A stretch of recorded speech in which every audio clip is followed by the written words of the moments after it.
Assalamualaikum warahmatullahi wabarakatuh. Perkenalkan, saya Ana Bastiani, SPMSI. Saya merupakan salah satu dosen tetap di Perguruan Tinggi Institut Bisnis dan Teknologi Al-Wasliyah pada Kabupaten Kabupaten Tengah di Prodi Kewirausahaan. NUPTK saya yaitu 64447668238012. Video ini saya buat untuk memenuhi persyaratan dalam pengajuan sertifikasi dosen pada tahun 2006, yaitu pernyataan diri dosen dan unjuk kerja di Dharma Perguruan Tinggi dalam bidang pengajaran. Adapun mata kuliah yang saya ampu salah satunya yaitu pengantar akuntansi dengan bobot 3 SKS. Dalam proses pembelajaran, saya menggunakan metode Delivery Interaction and Assessment. Adapun capaian pembelajaran dalam mata kuliah pengantar akuntansi ini yaitu yang pertama, bertakwa kepada Tuhan Yang Maha Esa dan mampu menunjukkan sikap religius. Kedua, menunjukkan sikap bertanggung jawab atas pekerjaan di bidang keahlian secara mandiri. Ketiga, mampu menerapkan pemikiran logis, kritis, sistematis, dan inovatif dalam konteks pengembangan atau implementasi ilmu pengetahuan dan teknologi yang memperlihatkan dan menerapkan nilai humaniora dan sesuai dengan bidang keahliannya. Keempat, mampu mengidentifikasi masalah manajerial dan fungsi organisasi pada level operasional, serta mengambil tindakan solutif yang tepat berdasarkan alternatif yang dikembangkan, dengan menerapkan prinsip-prinsip kewirausahaan yang berakar pada kearifan lokal. Dari hasil pembelajaran pengantar akuntansi ini, mahasiswa diharapkan pertama, mampu menjelaskan teori-teori akuntansi dengan benar. Kedua, mahasiswa mampu membuat laporan keuangan perusahaan jasa, perusahaan dagang, dan perusahaan manufaktur secara benar. Ketiga, mahasiswa mampu menunjukkan karakter cerdas, teliti, jujur, dan bertanggung jawab. Mata kuliah ini akan membahas siklus akuntansi dalam dunia bisnis, baik perusahaan jasa, perusahaan dagang, dan perusahaan manufaktur yang menghasilkan sebuah laporan keuangan yang berbasis standar akuntansi keuangan yang berlaku. Adapun kajian materi pembelajaran pada mata kuliah pengantar akuntansi ini yaitu pertama, konsep bisnis dan akuntansi. Kedua, siklus akuntansi dan penggunaan akun untuk mencatat transaksi perusahaan jasa. Ketiga, yaitu double entry accounting system. Keempat, menyusun neraca saldo. Kelima, kertas kerja, penyusunan laporan keuangan untuk perusahaan jasa. Keenam, siklus akuntansi dan penggunaan akun untuk mencatat transaksi perusahaan dagang. Ketujuh, jurnal penyesuaian dan menyelesaikan kertas kerja untuk membuat laporan keuangan dan jurnal penutup entitas dagang. Adapun sistem pembelajaran yang saya lakukan adalah dengan melakukan perkenalan untuk membangun keakraban antara dosen dan mahasiswa. Kemudian yang kedua, saya melakukan brainstorming dengan harapan menciptakan lingkungan yang kondusif, bebas, dan terbuka untuk mendorong setiap mahasiswa untuk berperan aktif dalam pembelajaran. Selanjutnya, saya akan membahas kontrak perkuliahan yang mana ini adalah membuat kesepakatan bersama antara dosen dan mahasiswa serta terkait proses pembelajaran selama 1 semester serta topik-topik pembelajaran agar mendapat gambaran terhadap materi perkuliahan pengantar akuntansi ini. Dalam diskusi, saya biasanya memotivasi mahasiswa untuk belajar lebih fokus dan lebih giat, serta lebih serius dalam pembelajaran. Selanjutnya, saya akan mencoba mengetahui pemahaman masing-masing mahasiswa terkait proses pembelajaran melalui pemberian tugas, kuis, dan contoh studi kasus, serta presentasi kelompok. Itulah gambaran dari materi mata kuliah pengantar akuntansi ini. Adapun rujukan pembelajaran sebagai bentuk strategi delivery proses penyampaian materi ke mahasiswa dengan menggunakan beberapa strategi, yaitu yang pertama menggunakan textbooks, yang antaranya Reed, James, Card, Warren, PES 2012 dengan judul Principle of Accounting Indonesia Adaptasi dari Salemba 4 Jakarta. Kemudian Sumarso 2009, Akuntansi Suatu Pengantar, buku 1 edisi 5, revisi Salemba 4 Jakarta. Kemudian, media online saya gunakan untuk mencari topik yang menarik untuk dijadikan bahas diskusi terkait materi, terutama tentang studi-studi kasus yang terkait dengan akuntansi. Biasanya di awal pertemuan dilakukan review pembelajaran yang mana fungsinya untuk mengingat kembali materi-materi sebelumnya dan akan dilanjutkan materi-materi yang akan datang. Strategi kedua adalah dengan menggunakan case method dan kolaborasi learning dengan memberikan contoh secara berkolaborasi terkait dengan materi pembelajaran serta memberikan kuis yang dapat didiskusikan agar mahasiswa lebih semangat dan semakin termotivasi dalam pembelajaran materi. Selanjutnya, dalam perkuliahan saya juga menggunakan saluran komunikasi dengan menggunakan grup WhatsApp, di mana grup ini akan memberikan interaksi langsung dengan mahasiswa terkait perkuliahan maupun kendala-kendala yang mereka hadapi dalam perkuliahan. Pelaksanaan asesmen dalam pembelajaran. Dalam proses ini, bagaimana cara saya melakukan evaluasi terhadap mahasiswa? Di awal pertemuan, saya menjelaskan bobot-bobot penilaian dari mata kuliah ini, yaitu yang pertama, ujian akhir semester saya beri 40%, ujian tengah semester 25%, tugas 10%, kehadiran 15%, kuis 10%. Selanjutnya, saya akan menampilkan proses pembelajaran yang saya lakukan di kelas dengan mata kuliah pengantar akuntansi secara tatap muka. Selamat menyaksikan. Assalamualaikum warahmatullahi wabarakatuh. Selamat malam. Apa kabarnya hari ini? Baik. Bisa kita mulai materi untuk hari ini? Bisa. Sebelum kita mulai materi hari ini, ada baiknya kita membacakan doa menurut keyakinan masing-masing. Doa dimulai. Doa selesai. Banyak ya yang tidak hadir hari ini? Banyak. Siapa yang tidak hadir? Siapa? Siapa siapa? Oke, absennya. Aditya. Aditya. Ajeng. Anissa. Fatihah. Lilis. Nelma. Rendra. Syafina. Tegar. Kedatang. Kenapa dia? Sakit bu. Tinting. Kepindah. Oke. Bu, Nama kamu siapa? saya Rahman. Oh, saya Rahman. Oke. Ya, hadir ya. Oke, materi kita hari ini adalah tentang analisis transaksi. Tapi sebelum kita memulai materi ini, ada baiknya kita mereview kembali materi sebelumnya. Sebelumnya kan kita sudah belajar tentang pengertian akuntansi. Ada yang masih ingat pengertian dari akuntansi? Menurut American Accounting Association. Pak, sini apa? Fatihah, namanya si Fatihah. Oke, Fatihah. Akuntansi sebagai proses pengidentifikasian, mengukur dan melaporkan informasi ekonomi untuk memungkinkan adanya penilaian dan keputusan yang jelas dan tegas bagi mereka yang menggunakan informasi tersebut. Adanya pengukuran. Ya, sudah ingat semua? Atau ada lagi yang belum ingat? Kita baca lagi. Kemudian katanya kemarin ada berapa tahapan dalam siklus akuntansi.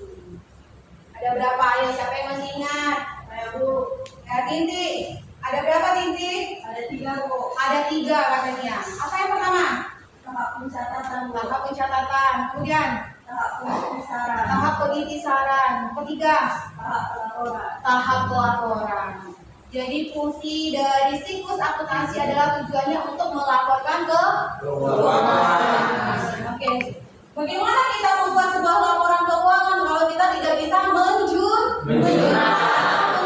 transaksi? Jadi sekecil apapun transaksi yang terjadi dalam suatu perusahaan itu harus dicatat. Karena kurang Rp1 aja bisa nggak jadi 1 juta? Bisa. Bisa. Kurang Rp1 bisa jadi 1 juta? Tidak. Emangnya kamu bisa 969.999? Boleh? Tidak. Jadi Rp1 pun dalam perusahaan itu harus dicatat. Oke.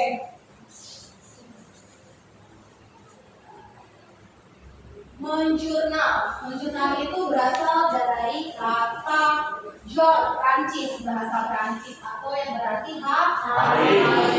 Kemudian buku jurnal merupakan buku catatan kronologis terhadap transaksi atau peristiwa keuangan di suatu perusahaan. Pencatatan kronologis berarti bahwa setiap transaksi dicatat sesuai dengan urutan tanggalnya. Mencatat transaksi di dalam buku jurnal disebut dengan menjurnal. Proses untuk membuat jurnal disebut penjurnalan. Sedangkan nama akun dan jumlah rupiah untuk suatu jurnal dinamakan ayat jurnal. Oke. Kemudian apa fungsi dari jurnal? Salah satunya adalah mencatat katanya. Digunakan untuk mencatat setiap terjadinya transaksi keuangan, baik yang bersifat transaksi internal maupun eksternal. Kedua, fungsi historis. Artinya jurnal digunakan untuk mencatat transaksi keuangan sesuai dengan urutan kejadian atau kronologis atau secara urut menurut tanggal terjadinya transaksi.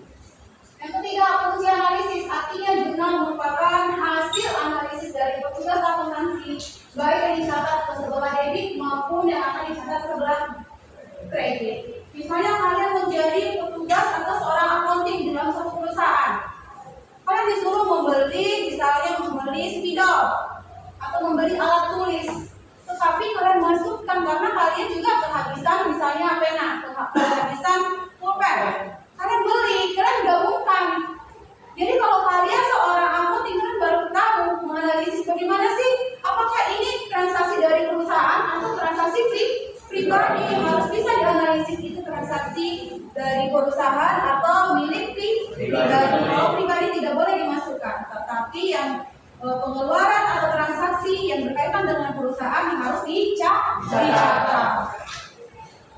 Oke, kemudian ada fungsi instruktif, artinya jurnal bersifat memerintah untuk melakukan pencatatan akuntansi berikutnya atau posting ke buku besar. Kemudian ada fungsi informatif, artinya jurnal dapat memberikan keterangan secara jelas di mana dalam jurnal terdapat keterangan atas pencatatan suatu transaksi. Bentuk tabel dari jurnal adalah seperti ini. Coba perhatikan, ada tanggal. Tadi kan ada fungsi historis. Kita urut berdasarkan tanggal. Mulai dari tanggal 1. Kalau memang ada terjadi transaksi di tanggal 1, kalau tidak ada mungkin kita tidak akan buat.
dan segala macamnya. Kemudian yang termasuk harta apa? Seluruh kekayaan yang dimiliki oleh perusahaan. Contohnya itu apa? Ada kas, ada persediaan, ada piutang, kemudian ada perlengkapan, ada peralatan. Oke. Ya, ini adalah merupakan saldo normal suatu akun. Aset itu kalau naik atau bertambah, saldo normalnya di debit. Kalau berkurang atau menurun itu di sebelah kredit. Kewajiban bertambah di sebelah kredit, berkurang di sebelah debit. Kemudian apa lagi? Ada namanya modalitas.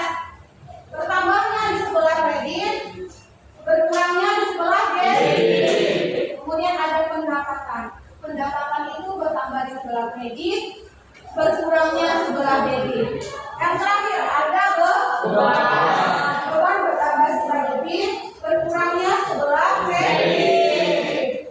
Oke, kalau seperti ini bisa nggak kalian menghafalnya dengan cepat? Susah.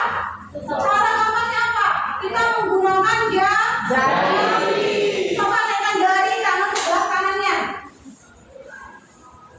Tangan sebelah kanan ini dapat kita gunakan untuk memahami saldo normal akun. Kita sebut ini ALE. A itu adalah aset. Kemudian L-nya adalah liability. Kemudian adalah equity, adalah modal. Kemudian revenue adalah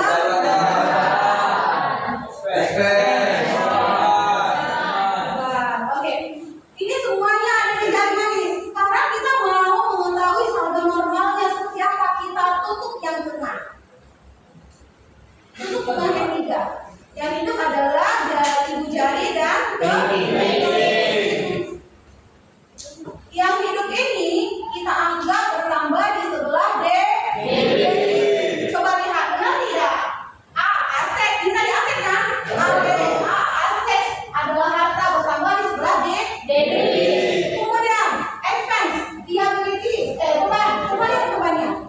Beban bertambah di sebelah debit. Sedangkan yang kita matikan, yang kita tutup, tadi ada liabilitas, ada revenue, ada equity. Oke, kita gambar ya.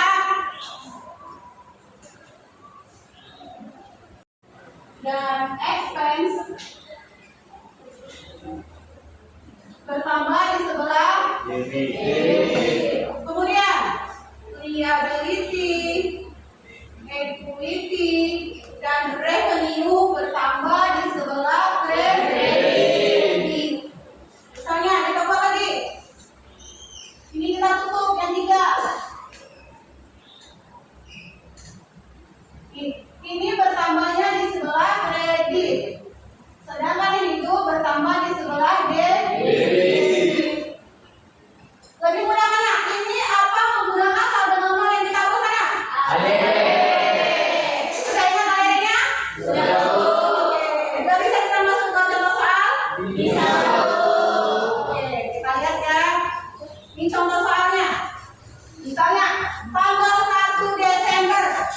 Kalian sesuai tanggal tidak? Tanggal 1 kita masukkan ke kolom tanggal tahun 2005 Desember. Net solution membayar premi sebesar $2.400 untuk polis asuransi komprehensif yang mencakup periode waktu 2 tahun. 2 tahun katanya. Berarti kita buat asuransi dibayar di muka di debit, kasnya di kredit. Kenapa kita melakukan atau mencatat asuransi dibayar di muka di debit? Karena dia melakukan pembayaran untuk masa lebih dari 1 tahun. Asuransi dibayar di muka itu termasuk harta atau aset. Ini termasuk aset. Ya, jadi kalau dia aset masuk di sebelah debit. Kemudian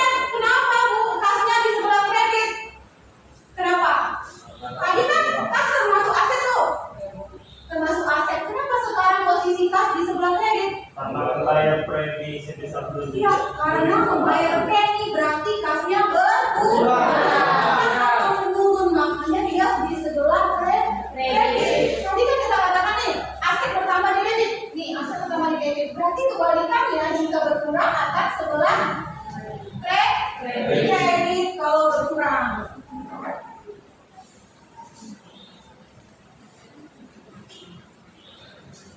Kemudian, ada lagi. Dan solution membayar sewa untuk bulan Desember sebesar $800. Kenapa tidak digaji muka lagi? Kenapa? Karena langsung itu merupakan tagihan untuk yang sekarang kan yang terjadi. Makanya itu masuk kata belakang. Tadi itu kan ketambah di sebelah mana? Ini kan? Di sebelah debit bertambahnya. Kita masukkan. Setelah kita tahu saldo normal akunnya, kita posisikan di sebelah mana? Kalau debit, beban sewa. Kemudian, kenapa pas dari sebelah kredit? Membayar sewa terjadi penurunan atau berkurangnya kas suatu perusahaan. Oke, bisa kita masuk ke contoh studi kasus? Boleh. Oke, kita sekarang membentuk kelompok kecil bagi jadi 4 ya.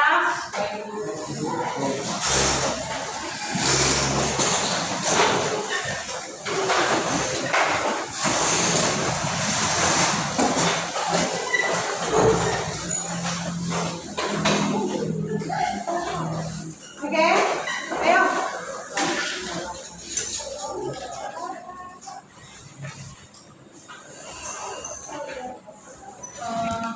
Bagaimana? Bisa mengerjakannya? Bisa? Bisa. Ada yang tidak dipahami? Ayo silakan bertanya.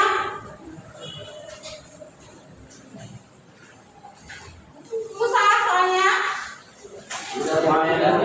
Lumayan. Ya. Oke, untuk soal yang pertama, ada yang bisa jawab?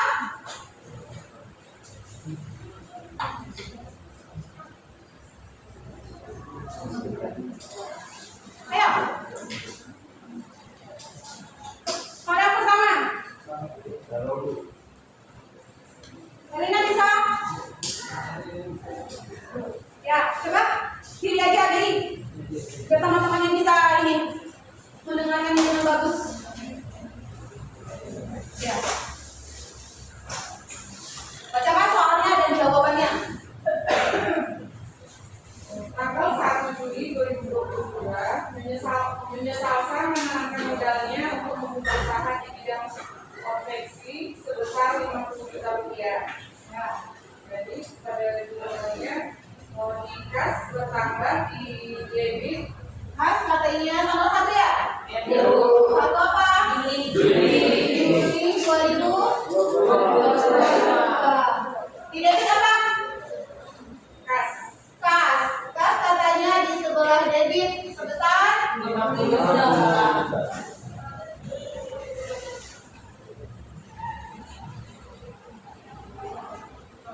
Kas di debit sebesar 50 juta.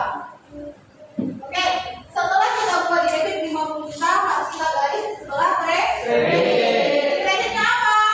Modal tuh 50 juta. Modal. Kita buat keterangannya modal sebesar, kita buat di mana? Debit apa kredit?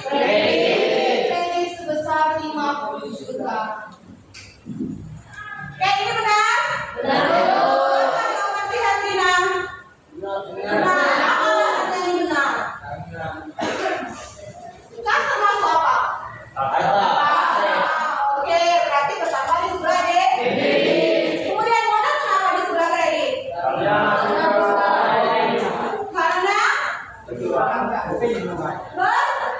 bertambah. Tadi kan posisinya modal itu di jari mana? Di jari tengah. Ya kan? Equity kan? Kalau bertambah di sebelah kredit. Ini dia. Oke, benar. Tanggal 2 itu saya jawab. Oke, silakan reading. Pada tanggal 2 Juli 2022 2 Juli 2022 dibeli mesin jahit sebanyak 4 biji Senilai sebanyak analisis senilai 2 juta secara tunai. secara tunai. Yaitu dia peralatan Peralatan sudah mana? David, ya, ini. peralatan. Berapa totalnya? 4 mesin tadi. 8 juta ya. 8 juta. Kemudian di kreditnya apa? Kas. Kas. Besar 8 juta. Boleh nggak debit dan kredit beda angkanya? Ya, Iya. Kenapa? biar beres. Karena harus beres. Sekarang itu tanya, tadi kan kasnya di debit nih. Ya, Bu. Berarti bertambah. Sekarang kenapa kasnya ini di tanggal 2 Juni berkurang? Karena Sudah karena pengeluaran terjadinya apa? Jadi Atau musim tadi ya. Oke.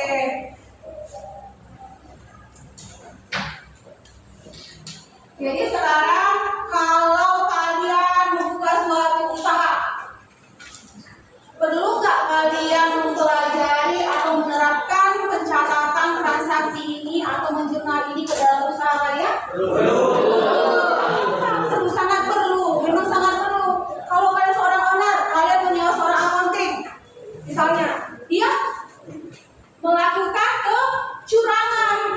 Kalau kalian sudah bisa menganalisis transaksi kalian, berarti kalian tahu kan, oh di mana letaknya kesalahan dari atau kecurangan dari seorang accounting kalian. Kalau kalian tidak paham tentang membuat jurnal, mungkin kalian oh iya, dia masukkan pembelian pribadinya ke dalam transaksi perusahaan. Jadi untuk analisis transaksi dan menjurnal adalah sangat penting. Oke, ada yang bertanyakan? Dari materi kita hari ini ada yang kurang jelas atau mau ditanyakan lebih lanjut, silakan sebelum kita masuk materi kita hari ini. Jelas. Oke, demikian materi kita hari ini. Semoga kalian semua bisa melakukan analisis transaksi. Semoga kalian besok jadi seorang accounting atau jadi seorang Oke, Assalamualaikum warahmatullahi wabarakatuh.